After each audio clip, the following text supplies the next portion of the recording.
ओम नमो भगवते वासुदेवाय नमो नमः। जय श्री कृष्ण मित्रों, राधे राधे।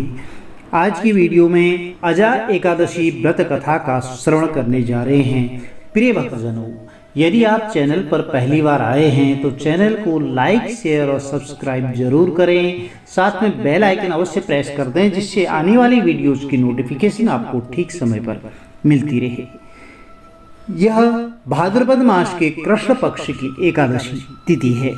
इसे अजा एकादशी या कृष्ण एकादशी कहते हैं। इस दिन अजा एकादशी का व्रत किया जाता है और अजा एकादशी व्रत कथा सुनी जाती है।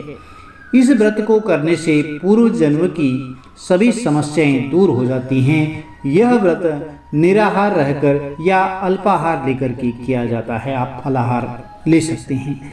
ऐसा माना जाता है कि अजा एकादशी व्रत को विधिवत करके अजा एकादशी व्रत कथा सुनने से मनुष्य के समस्त पापों का नाश हो जाता है और अंत में वह व्यक्ति सद्गति को प्राप्त होता है।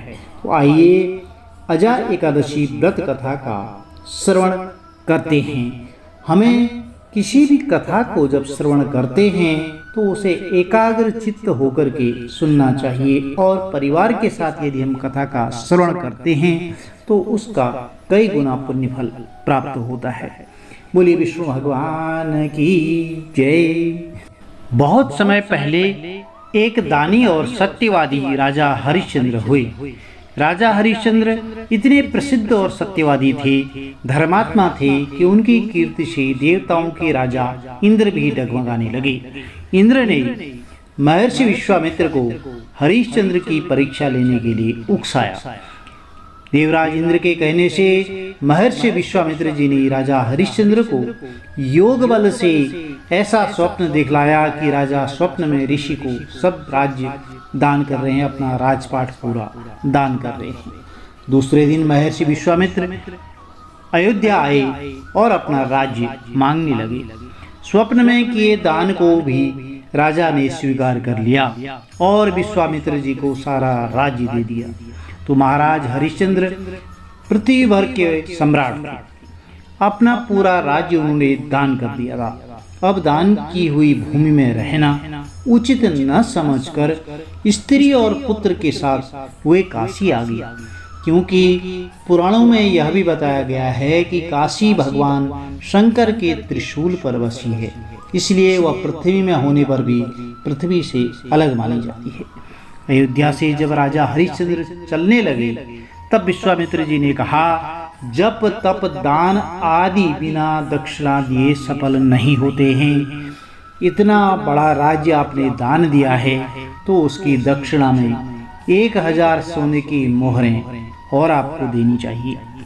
तो राजा हरिश्चंद्र के पास अब बिल्कुल धन नहीं था। राज्य दान करने के साथ राज्य का सब धन तो अपने आप दान हो चुका था। तो ऋषि से दक्षिणा देने के लिए कुछ समय लेकर के वह काशी आए। काशी में उन्होंने अपनी पत्नी रानी शैब्या को एक ब्राह्मण के हाथ बेच दिया। और राजकुमार रोहिताश बहुत छोटा बालक था। प्रार्थना करने पर ब्राह्मण ने उसे अपनी माता के साथ रहने की आज्ञा दे दी। स्वयं अपने को राजा हरिश्चंद्र ने एक चांडाल के हाथ बेच दिया और इस प्रकार ऋषि विश्वामित्र को 1000 स्वर्ण मुद्राएं मोहरें दक्षिणा में दान दी। तो महारानी शैब्या अब ब्राह्मण के घर में दासी का काम करने लगी। चांडाल के सेवक होकर के राजा हरिश्चंद्र शमशान घाट की चौकीदारी करने लगे। वहां जो मुर्दे जलाने के लिए लाए जाते थे उनसे कर लेकर के तब उन्हें जलाने देने का काम चांडाल ने महाराजा हरिश्चंद्र को सौंपा था। एक दिन शमशान भूमि की तरफ गौतम ऋषि आ गई। तो राजा ने ऋषि को प्रणाम किया और गौतम ऋषि ने कहा कि किसी पूर्व जन्म के पाप के कारण आपकी यह दशा हुई है। यदि तुम भाद्रपद माह कृष्ण पक्ष एकादशी का व्रत करो और अजा एकादशी व्रत कथा सुनो तो तुम्हारा इस हालत से उद्धार हो जाएगा। तो राजा ने ऋषि की बात मान करके अजा एकादशी का व्रत किया। एक दिन राजकुमार रोहिताश ब्राह्मण की पूजा के लिए फूल चुन रहा था। उसे सर्प ने काट लिया सांप का विष बहुत जल्दी फैल गया और रोहिताश्व मरकर भूमि पर गिर पड़ा। उसकी माता महारानी सैब्या को न कोई धीरज बनाने वाला था और न उनके पुत्र की देह कोई शमशान पहुंचाने वाला था। वह रोती बिलखती पुत्र की देह को हाथों पर उठाए हुए अकेली रात के समय शमशान भूमि में पहुंच गई। वह पुत्र की देह को जलाने जा रही थी कि हरिश्चंद्र वहां आ गई और मरघट का कर मांगने लगी। बेचारी रानी के पास तो पुत्र की देह ढकने को कफन तक नहीं था।